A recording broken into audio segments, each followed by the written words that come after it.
À force de faire des recherches pour trouver les meilleurs restaurants de Tokyo, je tombe parfois sur des plats et des spécialités japonaises dont j'ai aucune connaissance. Je ne sais pas ce que c'est, je découvre des choses, des plats, des desserts, des choses complètement originales que j'ai jamais vues. Alors aujourd'hui, j'ai combiné toutes ces adresses et je vais aller tester les plats japonais que personne ne connaît. Et pour cette première adresse, je me trouve à Nihonbashi, en plein cœur de Tokyo, et on va aller tester ce qu'on appelle un kaisendon, c'est-à-dire un bol de riz avec du poisson, des œufs, des crustacés par-dessus. Et c'est pas tout, c'est pas simplement un bol de riz. Il me semble qu'une fois qu'on a mangé la moitié à peu près, on verse à l'intérieur du thé et notre bol de riz se transforme en soupe. C'est quelque chose que j'ai jamais testé, ça m'intrigue beaucoup et c'est très réputé, donc on va aller tester ça tout de suite.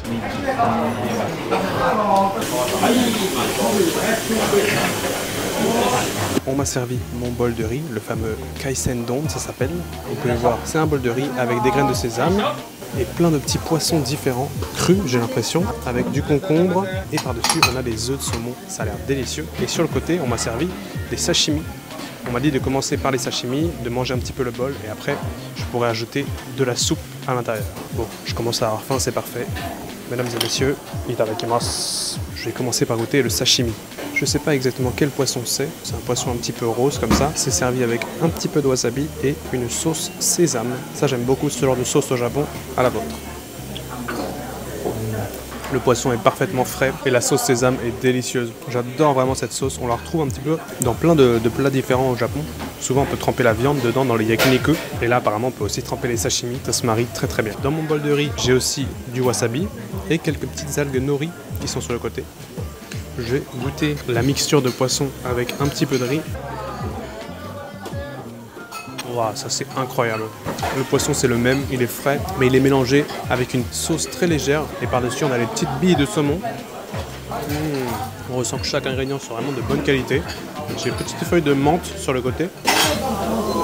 Ah ouais, c'est très difficile de décrire le goût de ce mélange de poisson au milieu. Et c'est incroyable. Ça c'est le pur kiff. Avec ça, on m'a servi un petit thé qui a l'air très chaud parce qu'il est bouillant depuis tout à l'heure. Je pense que c'est un thé à l'orge, le fameux mugicha. Ou alors c'est un thé de riz. Je sais plus exactement comment ça s'appelle. C'est pas mal aussi. Je vous confirme que le sashimi et le poisson, c'est bien du thon.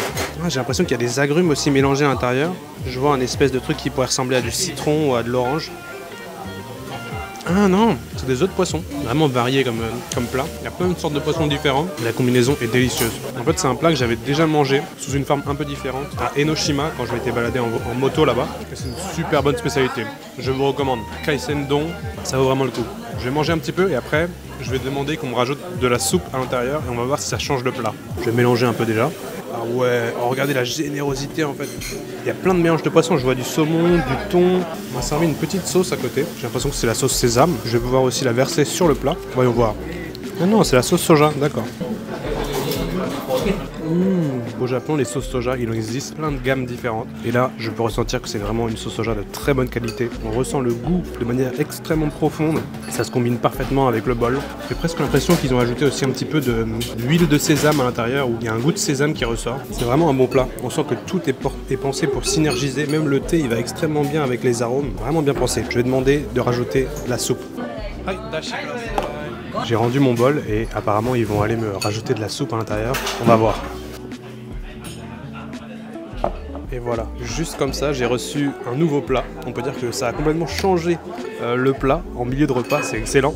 Et vous pouvez voir, ils m'ont ajouté une soupe un petit peu épaisse qui a une couleur brune, comme ça, une couleur beige plutôt. Et là, j'ai mélangé un petit peu et vous pouvez voir, maintenant ça se transforme presque en porridge avec le riz, la soupe, tout est mélangé. Et j'ai hâte de voir si ça va changer le goût. Bon bah, pour la deuxième fois, les amis, bon appétit. Je vais goûter d'abord la soupe, juste comme ça.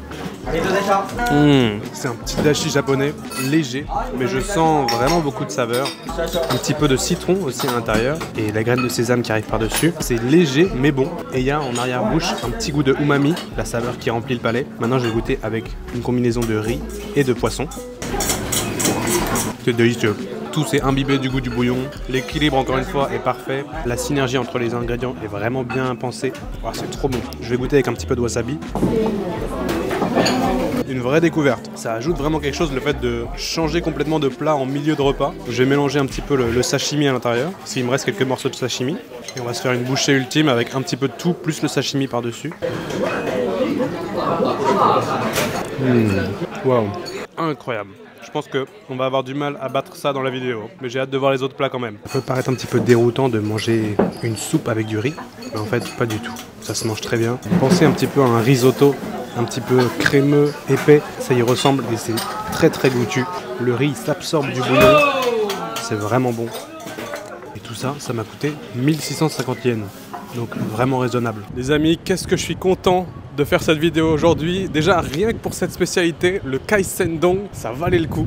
Donc, on commence très très bien. Une vraie découverte ce plat. Le fait que ça se mange en 2 temps, je trouve ça très original. Et en plus, les 2 plats sont à la fois différents, mais tout aussi bons. Et pour moi, c'est vraiment une spécialité à tester si vous passez à Tokyo. J'en avais jamais entendu parler, donc comme quoi, on a encore beaucoup de choses à découvrir au Japon. Et ça en fait partie. Mais c'est pas tout, vous vous doutez bien, c'est pas le seul restaurant que j'ai prévu pour cette vidéo. Donc sans plus tarder, je vous amène à la deuxième adresse. Le deuxième restaurant que je vous emmène découvrir aujourd'hui se trouve dans la gare de Tokyo, la gare principale du Shinkansen. C'est là où on trouve plein de restaurants, de centres commerciaux. C'est vraiment une très grande gare également. Et ça s'appelle Kiwamiya. Et c'est tout simplement un restaurant de hamburger japonais. Alors, pour ceux qui ne connaissent pas, les hamburgers japonais, c'est plutôt un steak haché, en fait, à la japonaise. C'est très différent de ce qu'on peut retrouver chez nous en steak haché. C'est considéré comme une spécialité japonaise à part entière. Et même si moi, j'ai plutôt du mal avec ce genre de steak haché, ici, c'est un restaurant qui est extrêmement réputé et qui a l'air très bon. Pourquoi? Parce qu'en fait, c'est ce qu'on appelle un teppanyaki. C'est-à-dire qu'ils font la nourriture devant toi sur une plaque chauffante. Et ce restaurant en particulier est extrêmement réputé. Là où je viens d'arriver, il est midi et il y a une queue de peut-être 30 personnes devant moi alors que je suis en semaine, hein, on est vendredi midi. Donc écoutez, je vais attendre. Il y a peut-être 1 heure de queue, mais bon, je vous retrouve à l'intérieur. Ça y est, mesdames et messieurs, j'arrive au bout de la file. J'ai attendu 50 minutes. Fallait le mériter ce restaurant. Je vais aller m'installer et je vais vous montrer ça. C'est un véritable spectacle. On a le chef devant nous qui nous cuit le hamburger. Donc je vais vous montrer ça. J'ai eu le temps de regarder un peu comment ça marche. Ça a l'air délicieux. On m'apporte un tablier, parce qu'apparemment ça en fout partout. Alors, je vais dire comment. Plus sérieusement, j'ai pris un menu. J'espère que vous me voyez bien. C'est très serré ici. J'ai pris un menu et le chef va cuisiner devant moi. Je vous montre ça. Donc là, on a le chef qui va nous préparer le hamburger.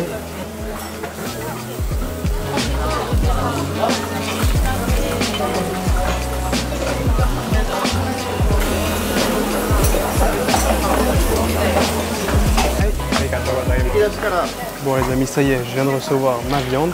J'ai reçu mon set avec ma petite salade, mon bol de riz, ma soupe. Je vais commencer par goûter la soupe comme d'habitude. Bon appétit. Itadakimasu. Un petit bouillon de bœuf, juste comme il faut, léger. Et vous voyez, dans ce restaurant, on m'a servi 2 types de baguettes, des baguettes en bois et des baguettes en métal. Pourquoi? Parce qu'en fait, comme vous pouvez voir, le steak haché devant moi, il est cuit qu'à moitié. Il a cuit qu'un côté. Et ensuite, avec mes baguettes en métal, je vais pouvoir découper le steak et le mettre à cuire sur la plaque juste devant moi pour finir la cuisson et le déguster comme ça. Alors, les steaks hachés japonais, les hamburgers, en général, c'est un mélange de viande. Il y a pas mal de gras, de l'oignon à l'intérieur. C'est pour ça que j'ai un petit peu de mal. Et là, on va voir un petit peu ce que ça vaut. Je vous montre ça en direct. Je vais cuire un petit morceau de viande.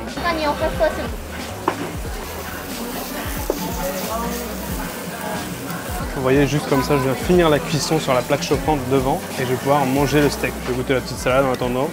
Alors je dis salade, mais au Japon, c'est plus du chou hein, qu'on met dans les salades. Classique. Alors, moi j'ai pris la petite taille. Je vois le mec à côté de moi, il a pris la grande. Son steak haché est énorme. Je vais essayer de vous montrer ça. Il fait plus de 3 fois la taille du mien. Bon allez, je goûte le steak. Juste devant moi, j'ai une assiette avec plein de sauces différentes pour tester. Je vais d'abord goûter sans sauce. Voilà à quoi ça ressemble pour l'instant. On dirait un steak haché normal. Ok, c'est délicieux. Alors certes, c'est pas un steak haché 100% pur bœuf. Je pense qu'il y a de l'oignon, il y a du gras, il y a des parties du bœuf dont nous on n'a pas l'habitude. Mais par contre, il est bien plus goûtu. Il doit y avoir de l'assaisonnement, des herbes à l'intérieur qui donnent vraiment un goût spécifique que j'aime beaucoup. Attendez, j'y retourne. Ah, c'est délicieux. C'est le meilleur steak haché que j'ai mangé au Japon. Ah ouais, ok. Ça valait le coup d'attendre presque 1 heure pour ça. Je vais remettre un petit morceau à cuire. Et comme souvent au Japon, on est sur un type de plat où c'est vachement interactif. Parce qu'il y a une petite plaque chauffante devant nous. Et on doit finir la cuisson soi-même. Et ça, je trouve ça toujours très drôle. J'ai aussi mon petit bol de riz. Franchement surpris. Je m'attendais pas à un steak haché d'aussi bon goût, d'aussi bonne qualité. Et dites-vous que là, j'ai pris le steak haché le plus basique. Mais on peut prendre, j'ai vu, du wagyu. Donc le bœuf japonais de très bonne qualité. Et à mon avis, ça doit être encore meilleur. C'est trop bien de pouvoir tester avec plein de sauces différentes. Ah, celle-là, elle est un petit peu acide. Et enfin, la classique. Oh, ouais. Vraiment, je m'attendais pas à une viande d'aussi bon goût. C'est délicieux. Et il n'y a pas de morceaux à l'intérieur, c'est juste, ça se mange tout seul. J'avais oublié, ils servent une petite glace en dessert. Pas mal ça. Petite soft cream japonaise, classique, mais ça passe bien. Et bah alors les amis, que de découvertes ce matin. C'était délicieux. Encore une très bonne adresse de hambagu. Bah en fait c'est la seule que je trouve incroyable que j'ai goûté pour l'instant au Japon. D'habitude je vous ai dit je suis pas vraiment fan de cette spécialité, mais là ça m'a bluffé. Pour un total de 1750 yens. Donc encore une fois ça reste un prix abordable. Et vous avez vu à la fin il y avait le petit dessert, la petite glace qui fait plaisir. Bon certes l'attente était juste énorme, mais c'est peut-être une chaîne, ils ont peut-être d'autres branches dans Tokyo, donc à voir s'il n'y a pas une branche qui est un petit peu moins réputée où il y a moins la queue. Je pense que ça vaut le coup de tester cette spécialité. Quoi qu'il en soit, même si j'ai mangé ma petite glace, j'ai encore un petit creux pour un dessert. Pour cette troisième adresse, je vous emmène découvrir un dessert que vous n'avez jamais vu. Et je me trouve maintenant à Ginza. Décidément, on fait vraiment tous les quartiers chics de Tokyo aujourd'hui pour aller dans un café-restaurant qui s'appelle Salon de Ginza, en français, tout simplement. Parce que j'ai spoté là-bas un dessert au matcha, au thé vert japonais, qui m'a l'air délicieux et surtout qui est juste magnifique. J'ai juste vu la photo, je sais même pas ce qu'il y a dedans, je sais même pas à quoi c'est, mais quand j'ai vu la photo, je me suis dit, il faut que je teste ça. Allons voir ça de plus près. Déjà, vous pouvez voir qu'on est dans un centre commercial un peu luxe. On n'est pas dans le petit restaurant boui-boui du coin. Là, c'est vraiment un truc classe. Et voilà, c'est ça que je cherche. C'est dans un magasin. Les amis, bienvenue dans le restaurant qui s'appelle Salon Ginza Sabu, ou Sabo plutôt en japonais. Et voici le dessert dont je vous parlais. Qu'est-ce que c'est? J'en ai aucune idée. C'est vraiment la boîte mystère avec du thé vert par-dessus. Je vous le cache pas, je suis venu ici juste pour la photo. C'est-à-dire que j'ai vu la photo, je me suis dit, c'est quoi ça? C'est un dessert qui a l'air plutôt réputé parce que si je m'en fie au prix, 2100 yens. C'est plus cher que tous les repas qu'on a fait dans cette vidéo. Ça a intérêt d'être bon. Qu'est-ce que c'est? Bah écoute, on va découvrir ensemble. J'imagine qu'on peut craquer la pellicule supérieure et qu'il y a quelque chose à l'intérieur. Je suis aussi curieux que vous de découvrir ce qu'il y a à l'intérieur. Voyons voir. Oh, ok, ça craque bel et bien. Ouh, oui, je vois, il y a du riz soufflé déjà. De la glace, j'ai l'impression. Ah ouais, oh c'est généreux. Et au fond, j'ai l'impression que je vois de la pâte d'haricots rouges. Attendez, mais c'est hyper généreux en fait. La boîte, elle est remplie. Je m'attendais à un tout petit dessert, mais c'est balèze. Les amis, itadakimasu. Oh, ça a un goût de matcha très prononcé. Moi, j'aime beaucoup le matcha, donc franchement, je trouve ça délicieux. Mais au début, quand on n'est pas habitué au goût du matcha, ça peut être un peu fort. C'est un peu amer comme goût. Oh, c'est bon. Une petite glace matcha, légèrement crème fouettée, un petit peu sucré avec le goût du matcha bien prononcé. Les petits morceaux de riz soufflé qui ajoutent de la texture. Et dans le fond, je vois qu'il y a de la gelée. Je goûte avec la gelée. Mais c'est fabuleux. Non, c'est pas de la gelée, c'est du litchi. Ça, c'est un litchi dans le fond. Attendez, mais non. Mais il y a trop de retournements. J'ai eu un morceau de litchi à la bouchée d'avant, mais ça, c'est un morceau de mochi, la pâte de riz. Il y a plein de trucs dans ce dessert, c'est trop bon. Et la plaque, c'est du chocolat blanc en fait, avec de la poudre de matcha par-dessus. Pas du tout. C'est génial, j'arrête pas d'avoir des erreurs. C'est pas du chocolat blanc. C'est une petite plaque sans trop de goût. Vous savez, c'est des trucs décoratifs qu'on met sur les gâteaux. Par contre, sur le côté là, je vois il y a de l'ananas, mais il y a de l'or sur l'ananas. Regardez, c'est de l'or ça, j'hallucine pas. Ils m'ont mis une feuille d'or sur mon dessert. Peut-être pour ça que ça vaut 2100 yens. Hein. Goûtons l'ananas à l'or du coup. Pour ceux qui sont curieux, l'or ça se digère pas. Oh, c'est bon comme dessert. Mais alors c'est quoi ça dans le fond? Une couleur un petit peu brune, marron. Bah justement ce serait pas un marron? Ah si, c'est un marron. Mais c'est ouf le nombre de trucs qu'il y a dans cette boîte. C'est vraiment la boîte mystère. Écoutez, en voyant la photo, je me disais que ça allait être vraiment juste un truc joli mais pas bon. Et en fait, c'est le dessert le plus surprenant que j'ai mangé au Japon. Je m'attendais tellement pas à avoir tout ça à l'intérieur. Cette vidéo, c'est la meilleure vidéo en fait. Je découvre que des pépites. Je saurais même pas vous dire quel est le nom de ce dessert parce que j'en ai aucune idée. J'ai juste vu la photo et je suis venu. Pour tous ceux qui aiment le thé vert et le matcha, je recommande vivement de goûter ça, c'est une vraie découverte. En plus, ce restaurant, il n'a pas l'air si réputé que ça. Il est caché un petit peu dans un magasin. Il n'y avait personne et ils font pas que les desserts. Et les plats ont l'air très bons aussi. Donc franchement, je pense que ça vaut le coup de venir ici. Hein. C'est des plats japonais traditionnels. Ah, ça y est, j'ai trouvé de la pâte d'haricots rouges dans le fond. Putain, mais c'est vraiment mystère quoi. Il y a plein de trucs différents à l'intérieur. Par contre, c'est très copieux. Hein. Je vous dis, la boîte, elle est remplie. Ah oui, il y a bien et bien du litchi. Hein. Écoutez, c'est validé. Et en fait, 2100 yens, je ne vous ai pas dit, mais ça vient avec une boisson. Vous prenez un thé de son choix. Moi, j'ai pris un thé classique Mugicha, je crois, mais je l'ai pris glacé. J'aurais pu le prendre chaud. Quoi qu'il en soit, encore une très bonne adresse. Bon, je ne vais pas vous laisser là-dessus. Il me reste encore un restaurant à aller tester. Et si c'est bon, on aura fait un sans faute aujourd'hui. Allons voir ce que ça donne. Bon, les amis, j'arrive au dernier restaurant. Malheureusement, je crois que j'arrive trop tard. Je vois que les gens attendent dans la queue là, et derrière il y a marqué fermé. Nous ne prenons plus de clients ni de réservations. Ils ont plus de nouilles. J'avais pas prévu ça. C'est un restaurant qui est censé fermer à 21 h. Il est 15 h. Et ils ont déjà fermé. Aïe aïe aïe. C'est dommage, ça avait l'air très très bon. C'était en fait des udon, mais pas n'importe quel udon, des udon en forme de lasagne. Donc vraiment des udon comme j'avais jamais vu au Japon. Et bah écoutez, on va essayer de trouver autre chose. Je vais retourner sur ma liste des restaurants et je regarde s'il n'y a pas un truc aux alentours pour finir cette vidéo. Heureusement que j'ai bien plus d'une adresse dans mon sac. J'ai toujours de quoi rebondir. Et il se trouve que pas loin d'ici, j'ai une adresse de dessert que j'ai pas encore testé et que je me gardais pour une prochaine vidéo, mais qu'on va aller se faire tout de suite. Pourquoi pas, un deuxième dessert. Et vous allez voir, c'est plutôt intriguant, ce fameux restaurant. Allez, c'est à 2 minutes en vélo, j'y vais tout de suite. Bon allez, ça y est, enfin, j'arrive à la dernière adresse. Je me trouve toujours à Ginza, dans une rue qui s'appelle Suzuran Street. Je connaissais pas. Ça a l'air d'être une rue piétonne parce que c'est bloqué pour les voitures. Et le restaurant s'appelle Kanadaya. Alors non, ce n'est pas un restaurant canadien comme on pourrait penser. C'est un restaurant de mochi. Qu'est-ce que c'est les mochi? C'est les fameux desserts à la pâte de riz que vous connaissez bien en France, que vous appelez mochi, mais qu'en fait au Japon on appelle daifuku. Et ce restaurant a une particularité, c'est la présentation de ces desserts. Et regardez, on y arrive. Regardez. C'est incroyable. Oui, mais c'est pas que ça en plus. Oh, il a l'air bon celui-là aussi. Celui-là, il est beau. Ils sont tous beaux. Celui-là, il a des fruits. Et là, vous avez la boîte.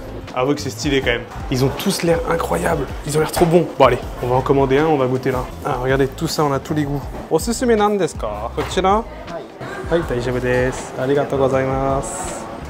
Oh, ça a été extrêmement rapide, je viens d'être servi. Regardez, j'ai la vitrine entre guillemets qui est derrière moi, c'est génial. Et j'ai pris celui à la fraise, c'est la recommandation du jour. Regardez comme c'est beau, la classe quand même. Ça fait longtemps aussi, ça fait longtemps que j'ai cette adresse sur ma carte parce que j'avais vu cette vitrine sur TikTok je crois. Je trouvais ça génial. Et alors comment ça se mange? Ah d'accord, il y a plusieurs paliers, il y a plusieurs étages et je vais pouvoir prendre le premier étage. D'accord. Et à côté, c'est servi avec une petite soupe. C'est froid j'ai l'impression, je vais goûter. Une soupe, c'est pas du tout une soupe, c'est du thé. Allez, donc regardez, le dessert il est là. Le fameux daifuku, on appelle ça en japonais. Le mochi, plus communément appelé mochi en France. Et donc là, j'ai pris à la fraise. Vous voyez, il y a un étage. Hop, je peux enlever le premier étage. On va commencer par ça.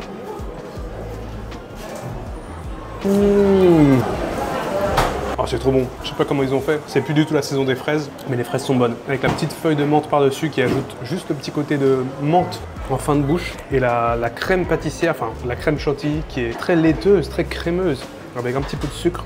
Délicieux.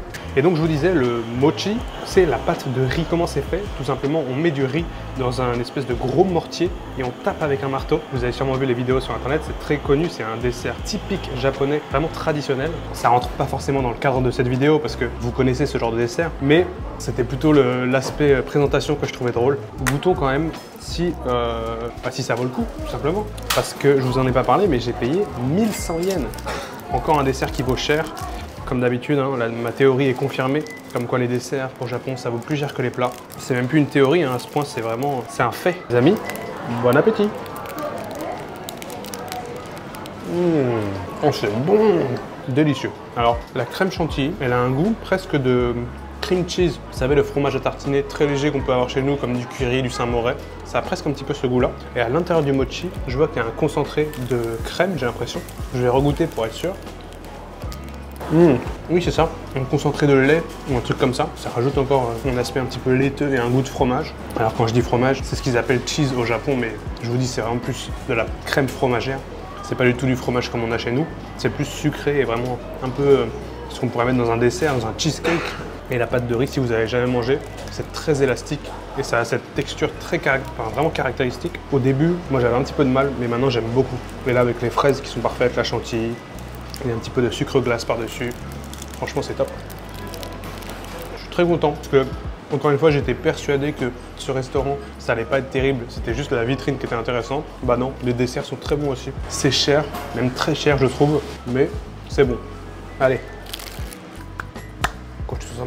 Bon les amis, je vais profiter d'avoir un éclairage pas trop dégueu pour finir cette vidéo et vous dire merci de l'avoir suivi. J'espère qu'elle vous aura plu. J'ai vraiment bien aimé faire cette vidéo. C'était des points sur ma carte que j'avais depuis un moment et je savais pas trop comment les passer dans une vidéo. Donc j'espère qu'elle vous aura plu.